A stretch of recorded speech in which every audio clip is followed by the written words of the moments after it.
Hey, all right, and welcome to all in today's newspaper discussion. Now daily के basis पे हम page wise discussion करते हैं। हर एक पेज से देखते हैं कौन सी इंपॉर्टेंट न्यूज़ हमारे काम की है, जो अपने स्टेट पीसीएस, यूपीएससी या कोई भी एग्ज़ाम में हम नोट डाउन कर सकते हैं।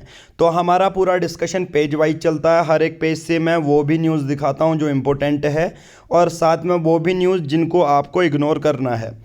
हम साथ में पूरे न्यूज़पेपर के फ्री नोट्स भी आपको देते हैं, कौन कौन से इंडस वाटर ट्रीटी के हैं। हर एक नोट्स क्रिस्प रहता है, सभी नोट्स आपको फ्री में मिलेंगे। मैं अभी आपको शो करूँगा कहाँ पर मिलेंगे, नहीं तो आप कमेंट सेक्शन में या डिस्क्रिप्शन बॉक्स में एक लिंक दिया होगा, डायरेक्टली आप उस टेलीग्राम चैनल को ज्वाइन करेंगे और वहाँ से आपको नोट्स शो होने लगेंगे डेली के बेसिस पर पेज वाइज। आपका अगर मिसिंग भी है, आज आपने पहली बार ये वीडियो देख रहे हैं और इससे पहले के दिन के जो आपके नोट्स छूटे हुए हैं वो भी आपको मिल जाएंगे। नया चैनल है, डेडिकेटेड चैनल है हिंदू न्यूज़पेपर एनालिसिस के लिए, तो जो नए बच्चे हैं वो चैनल को सब्सक्राइब कर लीजिए ताकि आपको रेगुलर अपडेट्स मिल सकें। तो स्टार्ट करते हैं आज का न्यूज़ डिस्कशन। सबसे पहले देखिए, भारत जोड़ो यात्रा राहुल गांधी जी कर रहे हैं, इसका मतलब नहीं है। एक दुखद खबर है, उड़ीसा के एक मिनिस्टर हैं, हेल्थ और फैमिली मिनिस्टर थे, उनको गोली मार दी गई उनके असिस्टेंट सब इंस्पेक्टर के द्वारा। पूर्व में उनका पर्सनल कुछ लफड़ा चल रहा था, यानी कि वो पहले उनके पर्सनल बॉडीगार्ड भी रहे थे, और अब एएसआई की पद पे उन्होंने इनको उड़ीसा मिनिस्टर को shot dead by farmer security officer. वही पर्सनल चीज़ है, बट आपको ऐसी न्यूज़ इग्नोर करनी है, ये आपको नहीं पढ़ना। देखो अभी हमारा क्या चल रहा है, अदानी ग्रुप में ऐसा माना जा रहा है कि बहुत सारी बजटरी ट्रांजैक्शन ब्रीच की गई हैं, इसलिए यूएस बेस्ड जो रिपोर्ट है हिंडनबर्ग की, वो अभी क्लेम कर रही है कि अडानी ग्रुप का जो ट्रांजैक्शन है वो जो है इलीगल है। बट यहाँ पर उन्होंने साथ में ये भी कहा है कि स्टॉक का मैनिपुलेशन किया गया है, मैल प्रैक्टिसेस भी की गई हैं। बट यहाँ पर अदानी ग्रुप का स्टेटमेंट आता है कि ये डायरेक्टली एक अटैक है इंडिया पे, और जनरली जो हिंडनबर्ग जो यूएस बेस्ड रिपोर्ट है वो उतनी हद तक सही नहीं है। हालांकि सेबी ने भी फर्दर इन्वेस्टिगेशन की है, वो हम आगे पढ़ेंगे, बट ये भी हमारी न्यूज़ काम की नहीं है। आपका कभी यूपीएससी में या स्टेट एग्ज़ाम में नहीं आएगा कि अडानी ग्रुप पे किस जो रिपोर्ट ने दावा ठोका, बट एक्चुअल में है हिंडनबर्ग। अगर आपको याद रखना है तो ठीक है, हिंडनबर्ग याद रख लेना।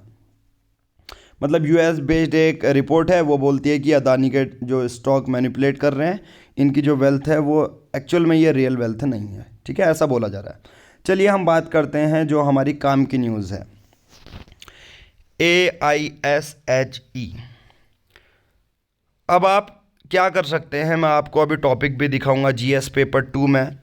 जीएस पेपर 2 में जब भी बात आती है सरकार क्या कर रही है, सरकार के जो हायर एजुकेशन में, देखो लोग 12th तक तो पढ़ लेते हैं, नर्सरी 11 12th अच्छे से पढ़ लेते हैं, बट फिर जब हायर एजुकेशन की बात आती है कि आपको ग्रेजुएशन भी करनी है, फिर पोस्ट ग्रेजुएशन भी करनी है, उसके लिए क्या आप हर सेक्शन ऑफ द सोसाइटी को उतना ज़्यादा इनकरेज कर पा रहे हैं कि सभी लोग 12th के बाद पढ़ाई कर रहे हैं? बहुत सारी कम्युनिटी के अभी भी ऐसे लोग हैं कि उनकी बेसिक पढ़ाई सिर्फ 12th तक होती है या 10th तक होती है।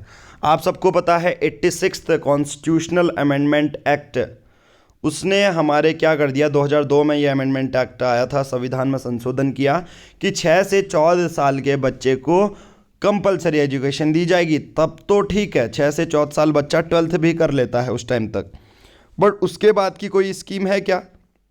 ये तो इवन फंडामेंटल राइट में भी इंक्लूड किया गया है कि 6 से 14 साल के बच्चे को शिक्षा दी जाएगी, बट उसके बाद का क्या? उसके बाद के लिए ये रिपोर्ट है, देखिए, all India survey on higher education 2020-2021 की रिपोर्ट है। आप इस रिपोर्ट को डायरेक्टली अपने किसी भी आंसर में इंक्लूड कर सकते हैं जब भी बात आती है एजुकेशन, शिक्षा की, कि भारत शिक्षा के क्षेत्र में क्या कर रहा है। आप कहोगे as per all India survey on higher education IC 2020-2021 की रिपोर्ट के अनुसार यहाँ पर ये देखा गया है कि करीबन 7.5% बढ़ोतरी हुई है स्टूडेंट के इनरोलमेंट में। इनरोलमेंट का मतलब क्या होता है? जब बच्चा कहीं एडमिशन कराता है। 2019-2020 के फिगर के बेसिस पर आप देखेंगे तो करीबन अभी तक टोटल 4.13 करोड़ लोगों का इनरोलमेंट हो चुका है। एनरोलमेंट यानी कि आप एडमिशन ले रहे हैं, बच्चे एडमिशन ले रहे हैं। दूसरा, अगर आप ये देखोगे यहाँ पर जेंडर गैप का भी अच्छा एक रेशियो है। अगर जो ब्लू है वो मेल दिखा रही हैं, जो रेड कलर है वो फीमेल दिखा रही हैं, तो ये भी अच्छा रेशियो है कि हाँ, जेंडर इक्वलिटी भी हमें देखने को मिलती है। बट अगर मैं देखूँ, बहुत सारे शेड्यूल कास्ट के 3 लाख से ज़्यादा शेड्यूल ट्राइब के स्टूडेंट और 6 लाख से ज़्यादा ओबीसी के स्टूडेंट ने भी हायर एजुकेशन में इनरोल किया है। अगर बहुत ज़्यादा वल्नरेबल सेक्शन के बारे में भी पॉइंट आए तो आप ये लिख सकते हैं कि 2 लाख से ज़्यादा शेड्यूल कास्ट के बच्चे, 3 लाख से ज़्यादा शेड्यूल ट्राइब के बच्चे, उन्होंने भी इनरोलमेंट कराया है। हालांकि बहुत सारा प्रोपोर्शन 2019 के बेसिस पे घटा भी है। जैसे बहुत सारे जो मुस्लिम स्टूडेंट हैं उन्होंने ड्रॉप आउट किया, बहुत सारे जो विकलांग बच्चे हैं उन्होंने ड्रॉप आउट किया। तो मैं कहूँगा कोई पॉजिटिव न्यूज़ तो है ही, इवन कुछ नेगेटिव न्यूज़ भी है। नेगेटिव न्यूज़ में ये मैं कहूँगा चैलेंज है एक। जब आप डिस्ट्रिक्ट मजिस्ट्रेट बनेंगे तब आपके लिए चैलेंज है कि आप मुस्लिम कम्युनिटी के लिए, दूसरा पर्सन विद डिसेबिलिटी जो विकलांग है उनके लिए आप कैसे हायर एजुकेशन को और अच्छा बना सकते हैं, राइट। तो ये पूरा डेटा मैंने दे दिया है। मैं अब आपको शो करता हूँ कि कहाँ पर नोट्स हैं इसके डिटेल में और कैसे इससे क्वेश्चन पूछा जा सकता है। देखिए यूट्यूब पे राइट विथ अस एक आंसर राइटिंग ग्रुप है, आप इस ग्रुप को भी ज्वाइन कर सकते हैं। आपको सिंपली जो कमेंट बॉक्स में या डिस्क्रिप्शन में जो नंबर दिया है आप उस पर कॉल कर सकते हैं। और साथ ही साथ नोट्स के लिए, फ्री नोट्स के लिए आपको पंकज बोहरा ऑफिशियल ये चैनल ज्वाइन कर लेना है। देखिए 30 जनवरी का हमने ये जो है वो सेंड कर दिया है, जिसमें हायर एजुकेशन वाला पहला टॉपिक है। साथ ही साथ मैंने इसमें यूपीएससी के प्रीलिम्स और मेंस के भी जो सिलेबस हैं वो सेंड कर दिए हैं। आप उस सिलेबस को डाउनलोड कर सकते हैं। ये देखिए प्रीलिम्स और मेंस सिलेबस है और सिर्फ मेंस का सिलेबस भी टॉपिक वाइज मैंने सेंड कर दिया है।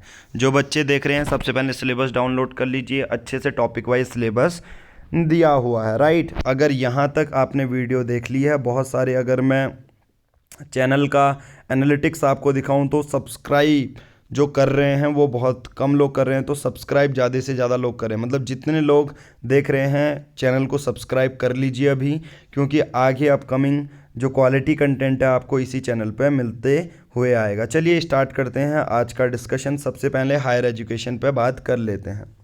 देखिए हायर एजुकेशन पे 150 मार्क्स का एक क्वेश्चन आ सकता है। GS paper 2, GS paper 3, government की पॉलिसीज़, इंटरवेंशन एंड एजुकेशन में पूछा जा सकता है। देखिए हायर एजुकेशन मैंने आपको वही बता दिया, ग्रेजुएशन या पोस्ट ग्रेजुएशन। यहाँ पर कुछ चीज़ें आप लिख सकते हैं। देखो कॉलेज की density varies from 7 in Bihar to 59 in Telangana as compared to all India average of 28। College की डेंसिटी का मतलब क्या है कि बिहार में सिर्फ 7 लोग, हायर एजुकेशन की बात कर रहा हूँ, तो सोच रहे हो जो गरीब राज्य हैं उनको भी ज़्यादा बढ़ोतरी देनी चाहिए हायर एजुकेशन में। रीजनल डिस्पैरिटी बहुत ज़्यादा, ये एक चैलेंज है। जो देखो जो पॉइंट आपके न्यूज़पेपर में नहीं थे वो मैंने इस पॉइंट में डाल दिया। तो पहला पॉइंट यही है कि रीजनल डिस्पैरिटी जो हायर एजुकेशन के लिए है, उच्च शिक्षा के लिए है, वो अच्छी नहीं है। रीजनल डिस्पैरिटी बहुत बड़ी है। जैसे तेलंगाना में अगर 59 बच्चे पढ़ रहे हैं तो उसी एक रूम में 7 बच्चे बिहार में पढ़ रहे हैं, जो कि पहला पॉइंट है। क्वालिटी एजुकेशन में भी फ़र्क पड़ता है, इंफ्रास्ट्रक्चर में भी पड़ता है कि अगर बजट अच्छा ना हो, करप्शन हो, तो आपको सिंपल एजुकेशन माफिया बैठे हो तो इंफ्रास्ट्रक्चर भी है। फिर फैकल्टी भी अच्छी होनी चाहिए, प्यूपिल टू टीचर रेशियो भी होना चाहिए। ऐसा नहीं कि बच्चे ज़्यादा हो गए, जो टीचर हैं वो बहुत कम है, ठीक है। जो एक्रेडिटेशन है, मतलब एक तरह से ऑथोरिटी प्रोवाइड करना होता है कि हाँ ये अच्छी यूनिवर्सिटी है, एक तरह से रेटिंग की बात कर रहा हूँ मैं। रिसर्च पे पैसा स्पेंड करना चाहिए। अब मैं कुछ बता देता हूँ कि सरकार ने कुछ इसके लिए काम किया या नहीं। एक तो मैं कहूँगा राइज 2022, दूसरा मैं कहूँगा इक्विप। इक्विप है, राइज है, ठीक है, यह हायर एजुकेशन के लिए बने हुए हैं। दूसरा ज्ञान इनिशिएटिव है, global initiative for academic network. और all India survey on higher education, ये देखो इसकी रिपोर्ट तो हमने अभी पढ़ी ही। आई थिंक अब आपको ये आंसर आ चुका है। एट द एंड अपने आंसर के लास्ट में क्या लिखना है, एट द एंड हमें वर्ल्ड क्लास की यूनिवर्सिटीज़ बनानी है और हायर एजुकेशन को बहुत ज़्यादा अफोर्डेबल बनाना है। साथ ही साथ जो हमारे पर्सन विद डिसेबिलिटी है और मुस्लिम कम्युनिटी को ज़्यादा से ज़्यादा क्या करना है, इनकरेज करना है कि आप हायर एजुकेशन को लें।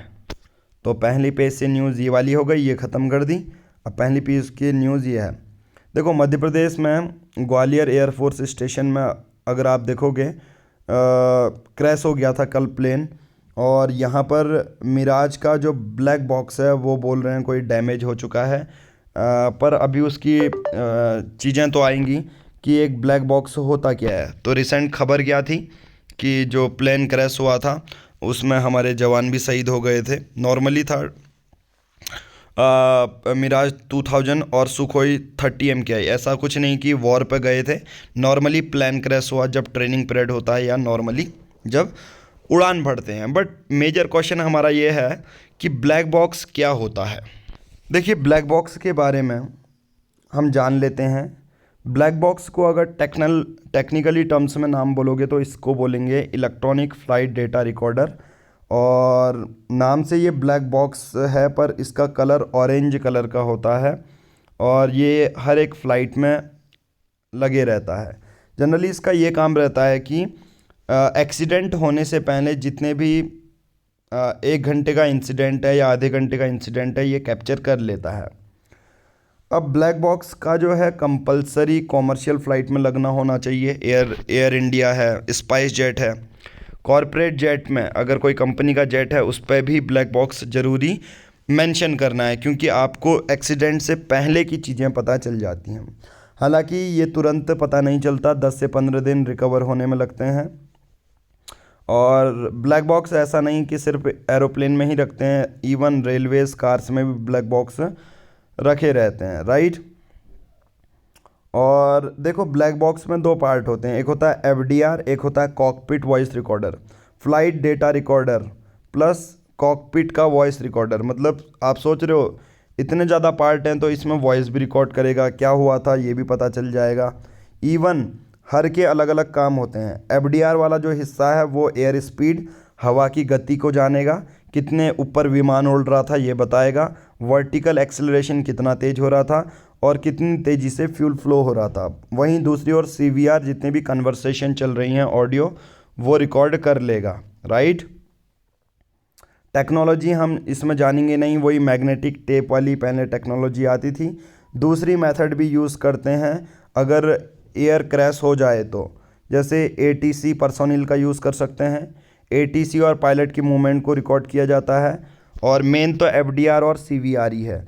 हालांकि ये ब्लैक बॉक्स नाम ब्लैक बॉक्स है बट ये ऑरेंज कलर का होता है, तो आप ये समझ सकते हैं।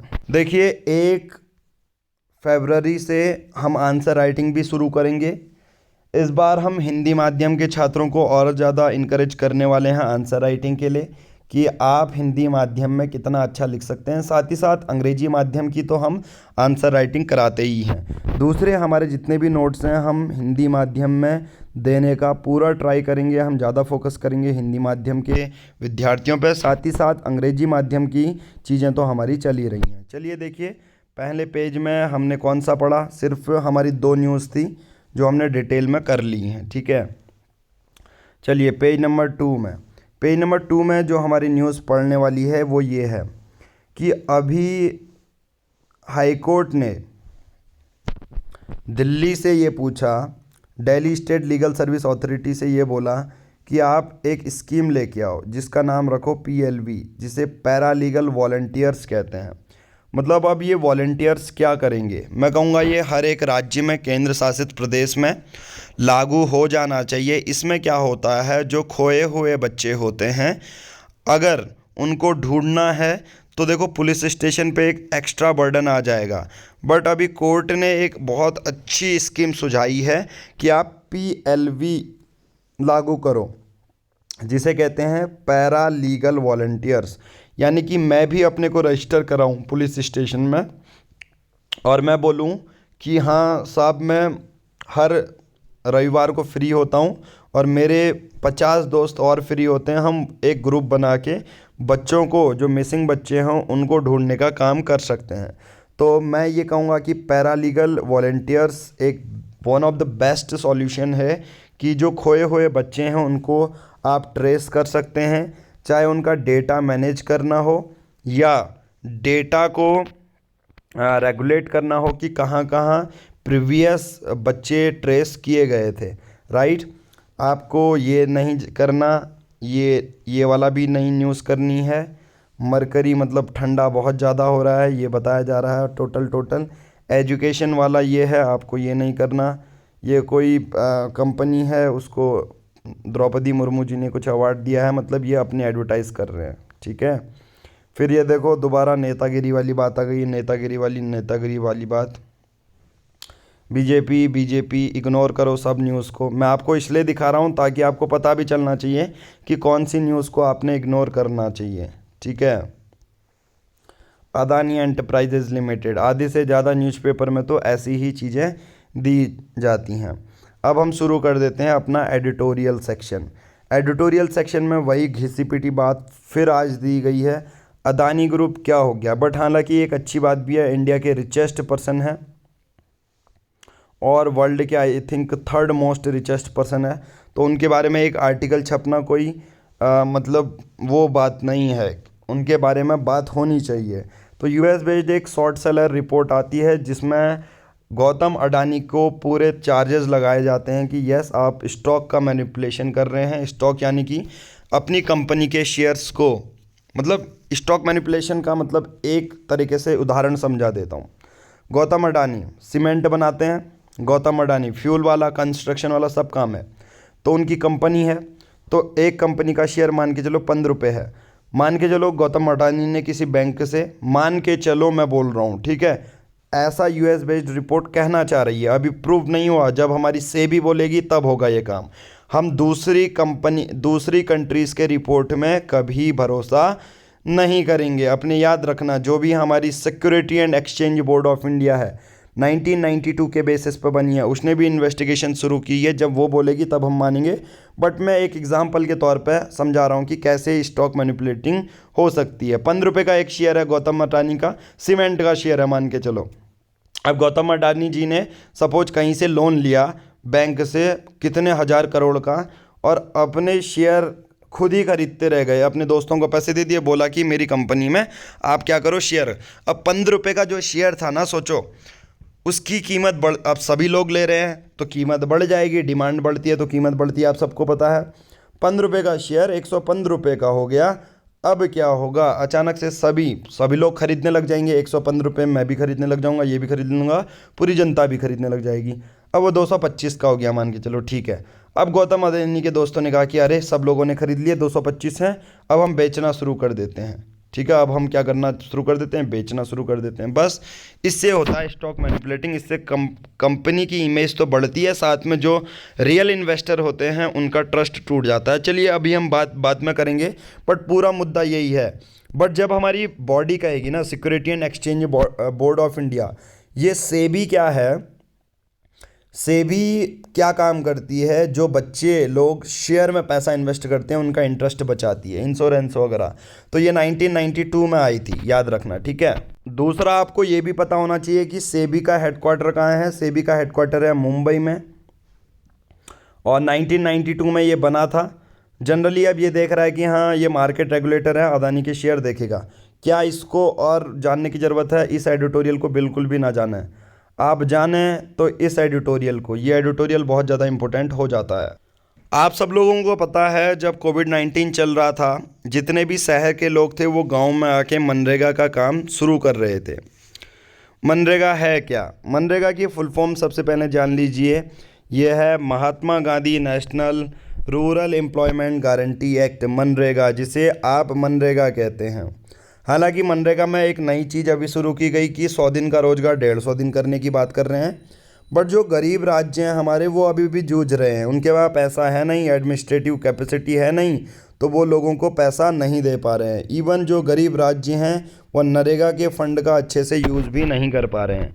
तो मैं इस पूरे एडिटोरियल में वही आपको 5 पॉइंट बताने वाला हूँ जो मनरेगा के काम से आप 5 पॉइंट दे सकते हैं। सबसे पहला मैं आपसे बात करूँगा कि 2016 में सुप्रीम कोर्ट ऑफ इंडिया ने ये बोला कि जो भी राज्य लोगों को उन्होंने काम किया है और आप उन्हें पैसा नहीं दे पा रहे हैं तो ये एक तरह से फोर्स लेबर के बराबर हो जाता है। इवन बिहार, उड़ीसा, महाराष्ट्र में बहुत सारे 2-2 महीने की जो उनकी पे है वो रोक दी गई। सोचो, तो सबसे पहला जो सॉल्यूशन होना चाहिए वो मंत्रालय होना चाहिए। Ministry of rural development must simplify payment process और ट्रांसपेरेंट होना चाहिए। जो पेंडिंग वेज हैं, जो बचे हुए वेजेस जो 2-3 महीने से दिए नहीं गए हैं उनको देना चाहिए। तो ऐसा खबर किसने रखना चाहिए? मिनिस्ट्री ऑफ रूरल डेवलपमेंट ने सिंप्लीफाई करना चाहिए। ठीक है, ग्रामीण विकास का मंत्रालय, बहुत बड़ी बात है। ठीक है, दूसरा जो इम्प्लीमेंटेशन होनी चाहिए वो अच्छी होनी चाहिए। दूसरा पॉइंट यहाँ पर लिखा गया है। तीसरा पॉइंट मैं ये कहूँगा कि डिमांड बेस्ड लॉ पे बनाओ, एक स्कीम के बेसिस पे मत बनाओ कि काम करो, बस काम करो, नहीं, डिमांड बेस्ड कानून बनाना चाहिए, डिमांड बेस्ड प्रोग्राम बनाना चाहिए। मान के चलो एक राज्य को ज़रूरत है एक डैम बनाने की, तो वहाँ पर मनरेगा चलाओ। सपोज एक राज्य को ज़रूरत है एक बहुत सारे कॉलेजेस खोलने की, तो वहाँ पर मनरेगा चलाओ। सपोज बहुत सारे राज्यों को डिमांड है कि एक्चुअल में डिमांड नहरों की है पर वो खोले कुछ और जा रहे हैं, ऐसा नहीं। डिमांड बेस्ड लॉ बनाना चाहिए हर एक राज्य को। तो 3 पॉइंट ये हो गए। हाल ही में अगर मैं बात करूं 18,191 करोड़ लाइबिलिटीज़ है। सोचो, राज्य में 24 राज्यों ने अपने मनरेगा का काम तो कराया है, इवन ऐसा काम कराया है जो काम का नहीं है, खाली ऐसे ईंट चिनवा दिए लोगों से। डिमांड जब तक नहीं आएगी, प्रॉपर डिमांड, तब तक मनरेगा सक्सेसफुल नहीं होगा। अभी 24 राज्य ऐसे हैं जिनमें 18,000 करोड़ रुपए उन लोगों को नहीं दिया है। पूरे एडिटोरियल में एक बिहार का एग्जाम्पल दिया है जिसमें एक 2013 में एक स्कीम चलाई गई थी जिसे काम मांगो अभियान कहते हैं, आस्क फॉर वर्क, और ये ग्रामीण विकास मंत्रालय ने ही चलाया था। तो जनरली जब डिमांड घट रही थी तो उसको बढ़ाने के लिए बिहार में ये चलाया गया था। साथ ही साथ आप लोगों को डिस्कशन करना चाहिए, डिस्कशन सिविल सोसाइटी के साथ, जो एनजीओ हैं उनके साथ, ताकि प्रॉपर तरीके से ये डिस्कस किया जाए।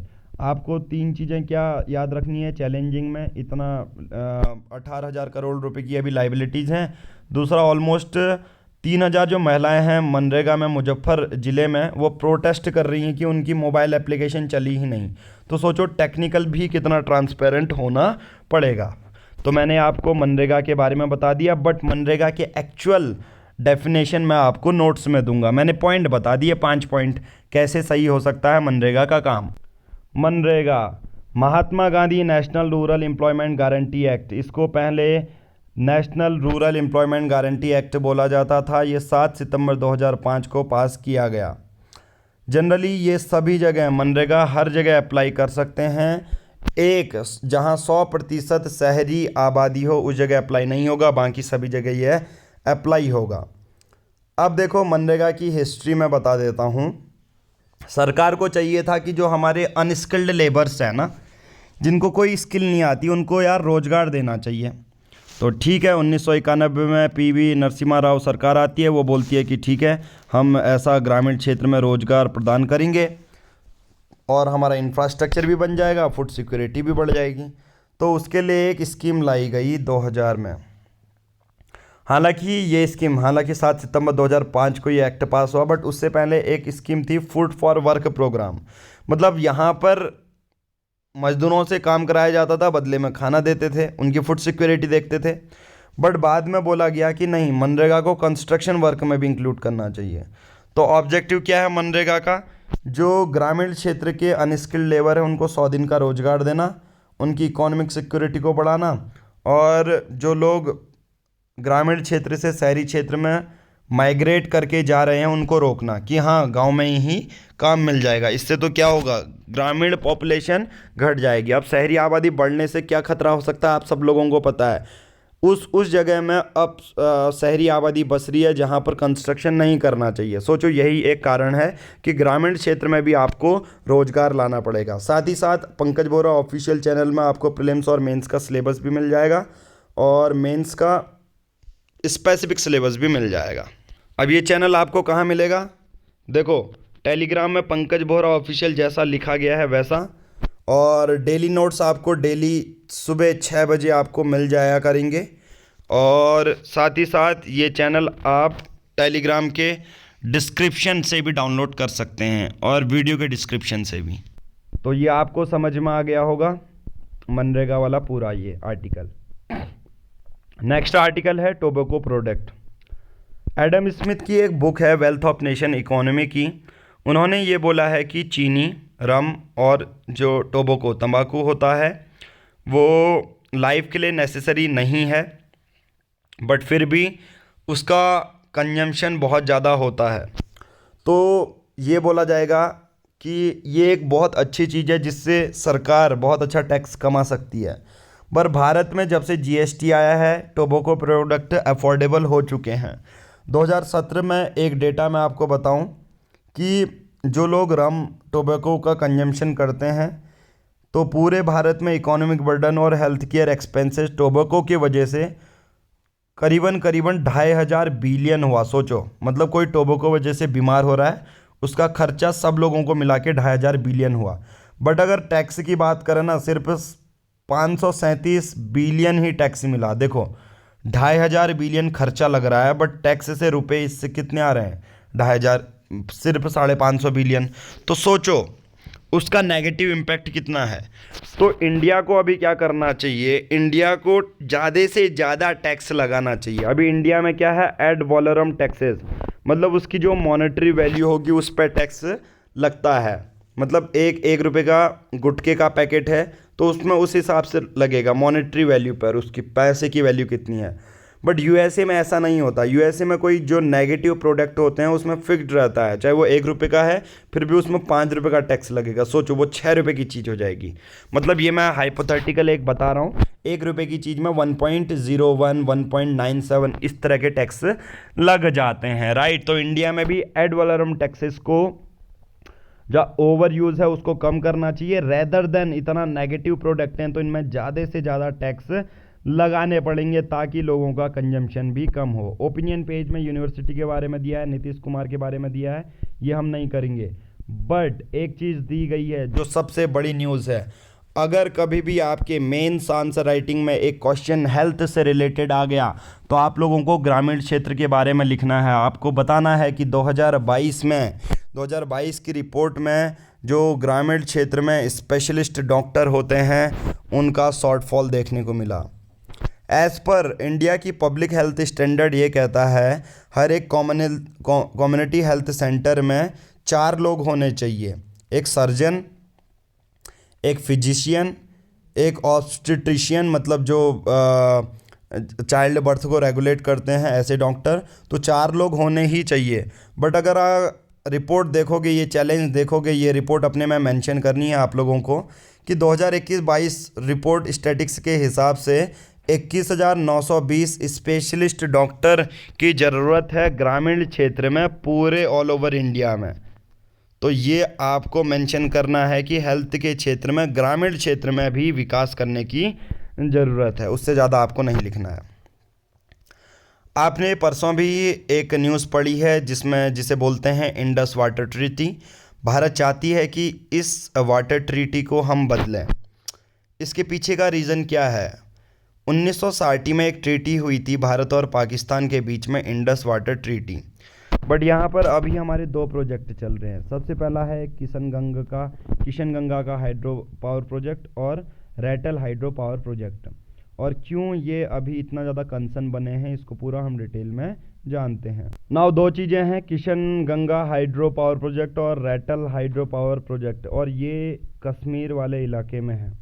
दोनों के बेसिस पर इश्यू क्या बना हुआ है, देखो जब भारत आज़ाद हुआ, पाकिस्तान अलग हुआ, तो 1951 में दोनों ही जो देश थे वो वर्ल्ड बैंक के पास गए कि भाई साहब हमारे पास तो एक नदी है, इंडस नदी, और हमें वहाँ पर अपने इरिगेशन प्रोजेक्ट, डैम वगैरह बनाने हैं। वर्ल्ड बैंक ने बोला मैं दोनों को पैसा दूंगा, भारत से और पाकिस्तान से, बशर्ते एक शर्त पर कि जो कॉन्फ्लिक्ट्स आप दोनों देशों के बीच में हो रहे हैं उसकी मध्यस्थता मैं करूंगा, मीडिएशन मैं करूंगा। तो दोनों देश राजी हो गए। 1960 में एक ट्रीटी बन गई दोनों देशों के बीच में, IWT ट्रीटी जिसे बोला गया, इंडस वाटर ट्रीटी। उस समय के हमारे जो प्रधानमंत्री जी थे वो थे जवाहरलाल नेहरू जी, और पाकिस्तान का जो राष्ट्रपति था वो आयूब खान था, और farmer vice president world bank के WAB, उन्होंने भी साइन किए थे इस इंडस वाटर ट्रीटी में। फाइनली 1960 में IWT बन गई। अब इंडस वाटर ट्रीटी अगर आप देखोगे वो 6 उसके ट्रिब्यूटरीज हैं, जिसमें इंडस, झेलम और चेनाब, ये वेस्ट की यानी कि पश्चिमी नदियां हैं। रावी, ब्यास, सतलज, देखो हिंदू वाले नाम अच्छे, रावी, ब्यास, सतलज मतलब इंडिया वाले नाम, ये ईस्ट की हैं, पश्चिमी वाले, पूर्वी वाले, ठीक है। तो जो ईस्ट वाली इंडिया के रावी, ब्यास, सतलज, बहुत सारे बच्चे कंफ्यूज होता आते हैं। आप इसमें हिंदू मुस्लिम की आर्गुमेंट में मत जाना, मैं आपका मेन पर्पज़ ये होना चाहिए कि आपको याद हो रहा है या नहीं, आप ट्रिक कोई भी बनाएं। रवि मेरे बड़े भाई का नाम भी है, ब्यास, सतलज, तो इस तरह से इंडियन जो नेम होंगे, आप बहुत बार कंफ्यूज हो जाते हैं बच्चे कि अरे कौन सी नदी कौन सी थी। तो रवि, ब्यास, सतलज जो इंडियन नेम होंगे वो ईस्टर्न, पूर्वी, जो कि इंडिया के कंट्रोल में है। इंडस, झेलम, चेनाब, इस तरह से याद करो ट्रिक में, झेलम, चेनाब। एक तो आप क्या कर सकते हो कि मैप देख सकते हो, आपको याद होगा। दूसरा झेलम, झेलना कहाँ पड़ता है, पाकिस्तान में झेलना पड़ रहा है, कितनी इकोनॉमिक क्राइसिस। चेनाब, चेन खराब है वहाँ लोगों की, ठीक है, पाकिस्तान। इंडस तो पाकिस्तान की रिवर है। तो इस तरह से आप ट्रिक बेस्ड भी हमारी वीडियोस आती रहती हैं सिविल सीओगी में। मैं उतना ज़्यादा डिस्कशन इस पूरे टॉपिक में तो नहीं करना चाहूँगा, ठीक है। तो जो पश्चिमी नदियाँ हैं यानी कि वेस्टर्न रिवर है, इंडस, चेनाब और झेलम, ये पाकिस्तान इनका यूज़ कर सकता है। सिमिलरली जो पूर्वी नदियाँ हैं, ईस्टर्न रिवर, रावी, ब्यास, सतलज, ये क्या हैं, भारत यूज़ कर सकता है। अब देखिए होता क्या है, दोनों ही देशों को ईस्टर्न और वेस्टर्न जो रिवर्स हैं वो डिस्ट्रीब्यूट कर दी जाती हैं। अब दोनों देशों से ये बोला जाता है कि आपको परमानेंट इंडस कमीशन सेटअप करना पड़ेगा। तो दोनों देश परमानेंट कमीशन सेटअप करते हैं दोनों साइड से। बट एक क्या होता है, एक यहाँ पर ऑप्शन रहता है कि जो इंडस वाटर ट्रीटी का एक प्रोविज़न ये कहता है भारत से कि आप जो नदी बह रही है, नदी, उस पर आप बना सकते हो run of the river project. कैसे होते हैं कि ऐसे प्रोजेक्ट जिनको मतलब पानी की स्टोरेज की ज़रूरत नहीं होती है। एक तो डैम बनाने के लिए क्या होता है आप सबको पता है कि एक बड़ा सा डैम बनाएंगे, एक बड़ा सा पानी रोकेंगे पहले, फिर चलाएंगे उसको, बट ये अलाउड नहीं है। बट इंडस वाटर ट्रीटी में रन ऑफ द रिवर वाला प्रोजेक्ट अलाउड है, यानी कि पानी बहता जाएगा, आपको पानी स्टोर करने की ज़रूरत नहीं है। तो अब इस पर इंडिया को अलाउड है। तो अब मैं जो 2 प्रोजेक्ट बता रहा हूँ उन पर कंट्रोवर्सी अभी बनी हुई है, दोनों ही पाकिस्तान ऑक्यूपाइड कश्मीर वाले रीजन में है। तो सबसे पहले मैं बात करूँगा किशन गंगा की। किशन गंगा जो ट्रिब्यूटरी है वो झेलम नदी की है, जो जम्मू एंड कश्मीर से ओरिजिनेट होके आती है, ठीक है। और ये नदी ज्वाइन करती है पाकिस्तान ऑक्यूपाइड कश्मीर में, POK वाले रीजन में। इसका काम शुरू हो गया था 2007 में। 330 मेगावाट की ये पावर प्लांट है। तो पाकिस्तान ने पहले तो ऑब्जेक्शन उठाया कि जो किशन गंगा वाला हाइड्रो पावर प्रोजेक्ट है उसकी हाइट बड़ी है। भाई साहब क्या है, उसकी हाइट बड़ी है। तो इंडिया ने कहा ठीक है भाई साहब, हाइट बड़ी है तो क्या होगा। पाकिस्तान वाले कह रहे हैं कि हाइट बड़ी है तो ये पानी को सर स्टोर कर सकते हैं, और स्टोर करेंगे तो सिंपल सी बात है ये IWT का अगेंस्ट है, क्योंकि IWT ने यही बोला है कि रन ऑफ द रिवर, बहते हुए पानी में बना सकते हो बट पानी स्टोर करके कोई डैम नहीं बना सकते हो। तो पाकिस्तान ने जब किशन गंगा वाला चल रहा था, पाकिस्तान ने कहा हाइट आपकी बड़ी है, तो 97 मीटर से इंडिया ने कहा ठीक है 37 मीटर कर देते हैं हम। 2010 में पाकिस्तान इस मैटर को फिर से इंटरनेशनल कोर्ट ऑफ आर्बिट्रेशन में हेग में ले गया, वहाँ पर कुछ बहस छिड़ी। फिर पाकिस्तान वर्ल्ड बैंक के पास गया, वर्ल्ड बैंक ने कहा कि इंडिया सही है, इंडिया सही है, और फाइनली 2018 में ये प्रोजेक्ट आया भी। दूसरा प्रोजेक्ट है 850 मेगावाट का, ये थोड़ा सा किशनगंगा प्रोजेक्ट से बड़ा प्रोजेक्ट है। ये है Ratle hydroelectric power project, ये चेनाब नदी में है। आपसे डायरेक्टली पूछा जा सकता है किशनगंगा प्रोजेक्ट किस नदी में है, वो झेलम में है, और रैटल है वो चेनाब में है। ठीक है। पाकिस्तान ने कहा कि यार इसका डिज़ाइन तो बहुत बकेत है, इससे तो आप ज़्यादा से ज़्यादा पानी स्टोर कर सकते हो, इवन कभी ये डैम टूट गया तो पाकिस्तान में बाढ़ आ जाएगी। पाकिस्तान में बाढ़ कैसी आ सकती है आप सबको पता है। आपको दूसरे टॉपिक पर जाना होगा। इंडिया की पॉपुलेशन सरपास कर चुकी है चाइना। इंडिया तो वैसे ही पाकिस्तान में बाढ़ ला सकता है, सोचो। ये तो छोटी बात है कि पाकिस्तान कह रहा है कि रैटल हाइड्रो प्रोजेक्ट से बाढ़ आ जाएगी।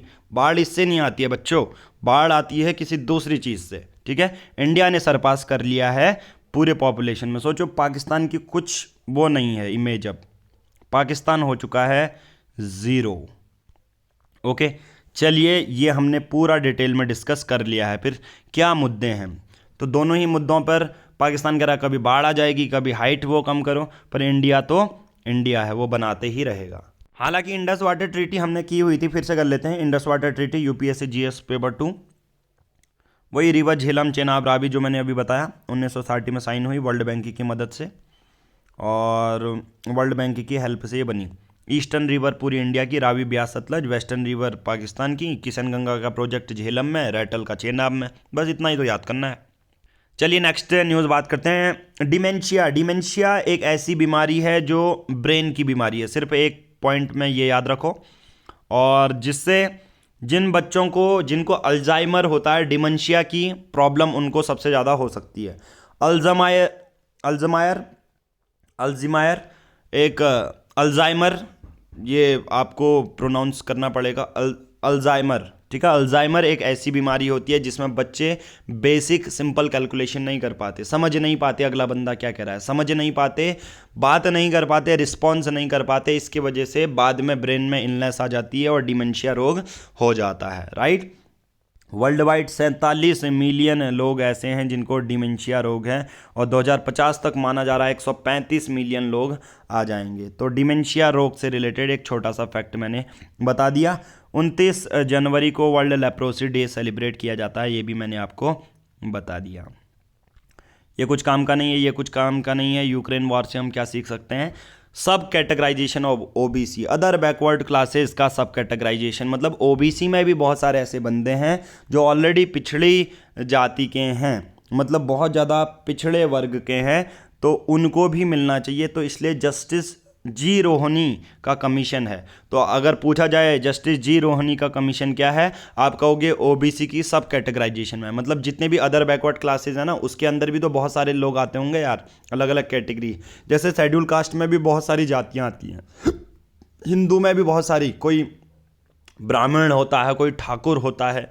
ठीक है। ऐसे ही ओबीसी में भी बहुत सारे लोग हैं जिनको सिर्फ ऊपर के तबके के लोगों को ही रिजर्वेशन मिल रहा है, बट नीचे के तबके के लोग ओबीसी हैं उनको रिजर्वेशन नहीं मिल रहा। तो उसके लिए कमीशन आया, जी रोहनी कमीशन। 14वीं बार उसको एक्सटेंड कर दिया गया, मतलब इतनी बार रिपोर्ट बनाने में रह जा रही है। 2017 से ये काम शुरू हो रहा है, अभी भी ये काम जारी है। अच्छी बात है, एक्सटेंशन हो रहा है तो union ministry of social justice, क्योंकि और अच्छी रिपोर्ट आएंगी। और पहले रिकमेंड किया था कि 27% आरक्षण मिलेगा किसको? ओबीसी को।